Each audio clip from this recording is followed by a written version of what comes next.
hablar sobre lo de Bagua, que aprovechar acá, exprimir acá a nuestros invitados abogados para que podamos hablar sobre, a ver, en este caso Bagua. El proceso era solamente... Deja que me pase el temor porque exprimirlo, dice usted. Por la exprimida. En el buen sentido de la palabra, claro. doctor, por favor. Bueno, aquí específicamente se ha visto el tema de la curva del diablo, porque hay otros procesos que siguen abiertos desde el 2009. Hoy otra vez el Poder Judicial y la justicia en nuestro país, que parece pues a veces una palabra que no existe. Entonces, obviamente esto ha generado, por un lado, a quienes defendían a los nativos, los 52 nativos, de satisfacción. Ha generado satisfacción porque se ha hecho justicia, porque les hicieron la explosión atómica, porque ellos nos dispararon estos fusiles AKM, etcétera. Pero por otro lado, indignación. Ok, mataron acá a 12 policías. ¿Quién los mató? Es que hay que ver, Verónica, de quién es la responsabilidad. En un juicio penal, los jueces tienen la responsabilidad de juzgar, pero juzgan lo que está en el expediente y juzgan las pruebas que les aportan. La pregunta es, ¿de quién es la obligación de investigar y de quién es la obligación de aportar los medios probatorios? Del Ministerio Público, no del juez. Si yo soy juez y tengo un expediente donde no hay nada, no tengo otra cosa que absolver. Yo no puedo condenar a alguien sin pruebas. Entonces, lo triste y lamentable en este caso es que hay un grupo de policías que fueron masacrados y muertos alevemente, sobre los cuales no hay responsabilidad de nadie. O se suicidaron, o se murieron solos, o se consumieron. Y entonces ha pasado tanto tiempo que ni la propia policía puede hacer una investigación apropiada y el Ministerio Público, y acá sí las tintas caen sobre el Ministerio Público, porque la Constitución y el Código Penal dice que el titular de la acción penal es el fiscal y responsable de aportar los medios probatorios es el fiscal, no el juez. Entonces, en este caso ha habido un pésimo trabajo, un deficiente trabajo de las autoridades responsables de llevar este proceso penal, que es el fiscal que acusa, con los medios probatorios del caso. En otras situaciones hay ciudadanos que son acusados sin ninguna prueba y no les pasa nada, pero acá yo no sé por qué los policías han tenido tan mala fortuna de no merecer justicia, ¿no? Y ciertamente causa indignación porque son asesinatos que han quedado impunes. Entonces, ¿y ahora qué hacemos? O sea, tenemos que iniciar investigaciones después de 9 años para determinar responsabilidades. Tiene que hacerse, así como se han hecho investigaciones de derechos humanos de hace 40 años, y se dice que son delitos que no prescriben, corresponde acá hacer la investigación, así pasen 10, 15, 20 años, pero esos policías muertos alevemente merecen justicia. ¿Se puede hacer eso? Sin duda que sí. Acá hay una cuestión más simple, hay una apelación del fiscal, entonces el Tribunal Superior va a tener que ver nuevamente.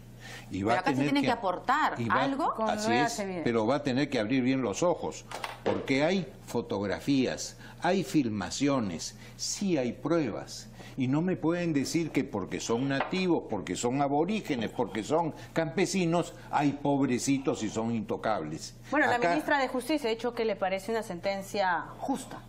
A mí me parece lo más injusto que hay y lo más desmotivador además para la policía. Ahí, mira, han masacrado a los policías. Primeramente, además, el expediente tiene otra cosa, la interrupción del transporte, la toma de carreteras. No me vengan... O sea, el expediente, la acusación fiscal también habla de ese delito. Sí, claro. Y también... Y no y acá no se encontró delito. Figúrate, o sea, que no habían... Y están todas las filmaciones. O sea, delitos se ha habido, lo que no hay son autores.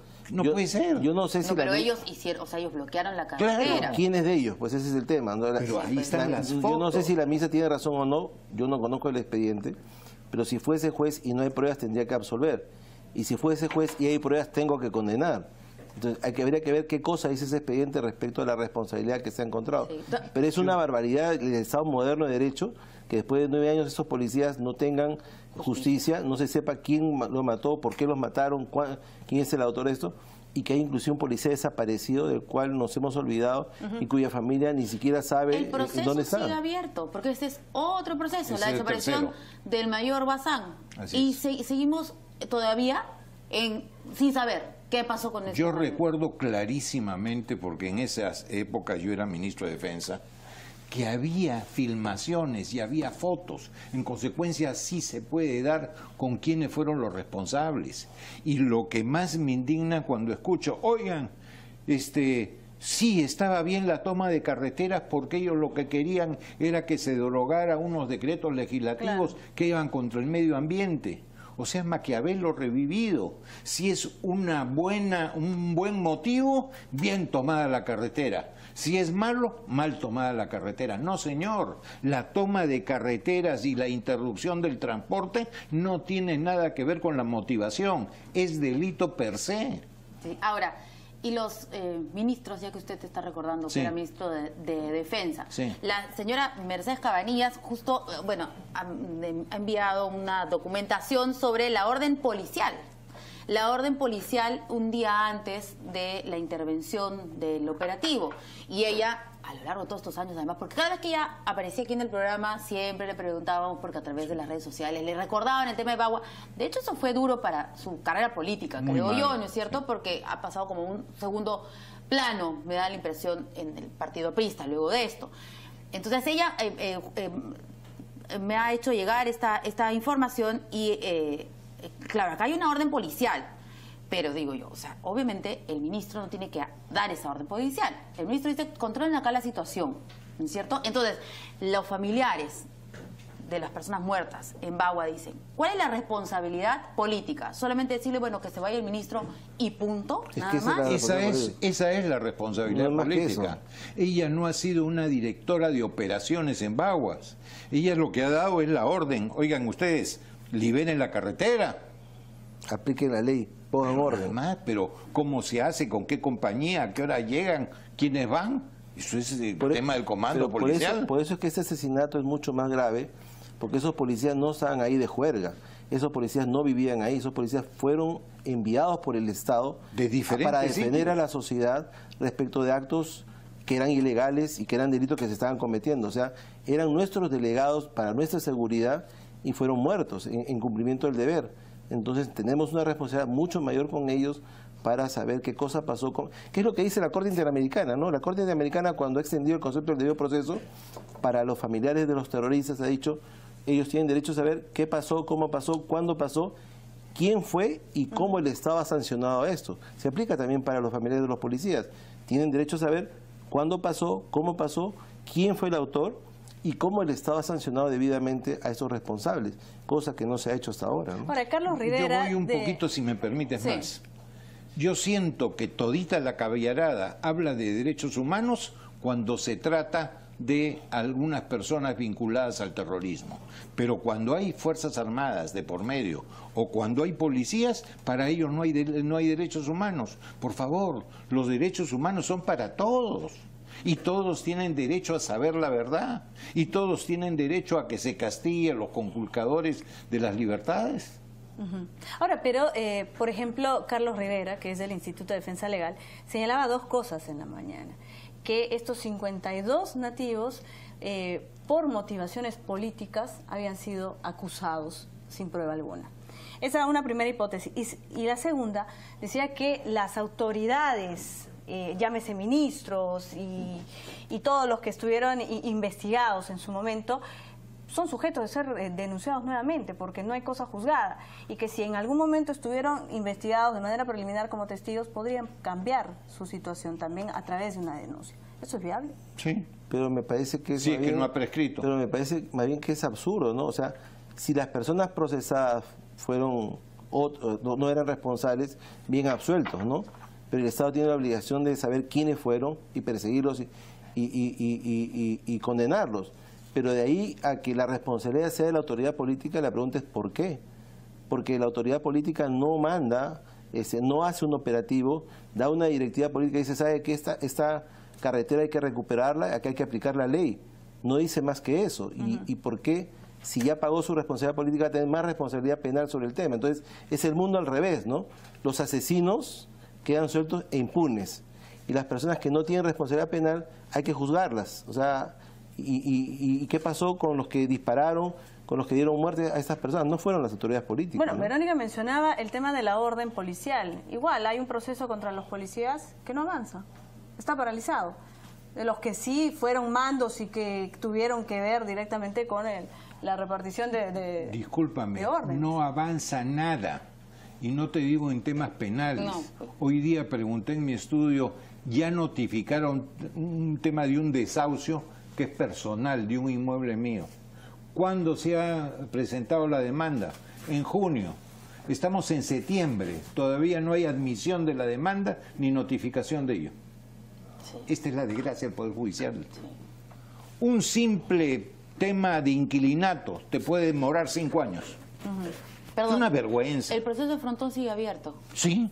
O sea, pero te lo acabo de decir cuando hablé de Gianpietri. ¿De qué estamos hablando? Así es. O sea, 30 años. Y lo que ha demorado lo de Chavín de Guantar, 18. No puede ser. Bueno. A ver, ¿podemos poner las declaraciones de la ministra de Justicia para cerrar ya el caso Bagua e ir con los últimos 10 minutos que nos quedan? Para el tema político, cómo no, también para poder desarrollar estos temas. ¿No? ¿O vamos a la pausa? Mejor, para poder regresar con... Vamos. O bueno, seguimos con el siguiente tema. Seguimos con el siguiente tema, entonces, porque sí es importante. Además, aquí el doctor Aníbal Quiroga ha hablado extensamente sobre la inconstitucionalidad o no de lo que se está pidiendo desde el Ejecutivo para darle más poder a la unidad de inteligencia financiera. Todo esto ha desembocado en unos dimes y diretes aparente entre el presidente de la República, que acaba de llegar de viaje, y el vocero de Fuerza Popular, el congresista Daniel Salaverry, porque el congresista le ha reclamado respeto al legislador, y el legislador le ha dicho, bueno, le recomendamos que usted se meta un poco más en los temas políticos, etcétera. ¿Podemos ir con esas declaraciones con el congresista Salaverry para poder conversar aquí con nuestros invitados? Sí. No, pero bueno, en tanto, Verónica, podemos ir preguntándole de pronto a Antero Flores Arauz. ¿Hizo bien Pedro Pablo Kuczynski en soltar estas frases a su llegada, como se equivocan de enemigos, están disparando al pie en medio de una tensa situación? Uno tiene que tener tino, porque indiscutiblemente, como dice él mismo, ganó raspando, pero ganó. Pero por el otro lado la mayoría la tienen la gente de Fuerza Popular, de la señora Fujimori en el Congreso. En consecuencia, el electorado obliga a ponerse de acuerdo. En consecuencia, hay que llevarse bien. Pero lo están haciendo. En parte, ¿no? En parte, pero ese tipo de declaraciones, sí, esas lógicamente, son genera ¿de fastidio. quién? De los dos, porque yo pregunté ahora en la tarde ¿Quién empezó? ¿Quién pegó primero? No, pregunté qué cosa dijo Salaverry para merecer ese tipo de respuesta, y lo que he escuchado no es una cosa que sea ningún agravio. Tengo la impresión de que la gente se ha cansado un poco del viaje y que los cambios de horas afectan, porque en vez de encontrar al presidente normalmente risueño y jocoso, como siempre dice sus cosas, el presidente Kuczynski estaba más bien medio fastidiado, ¿no? Ajá. Él lo que le ha dicho al Congreso, despierta, no te duermas. Claro, eso fue antes. Claro, y la respuesta de Salaverry es, guárdenos respeto porque somos el primer poder del Estado. Y el otro ha dicho, no, el respeto me lo den a mí. Respetos guardan respetos, pero el tema es así. La teoría de Lovenstein dice que hay un control interpoderes. El Congreso controla al Poder Ejecutivo y viceversa. Entonces, si el Poder Ejecutivo le pide de manera excepcional, dame facultades para legislar, porque son las tuyas, préstamelas, está pidiendo. Está sujeto a que el otro acepte o no acepte. No se las pueden imponer. A mí la Comisión de Constitución me ha pasado el pedido de facultades delegadas, es un chocón así, y son normas totalmente abiertas. Entonces, eso merece cuando menos una revisión prolija en el Congreso. Y algunas cosas las van a pasar y otras probablemente no, y los plazos que no.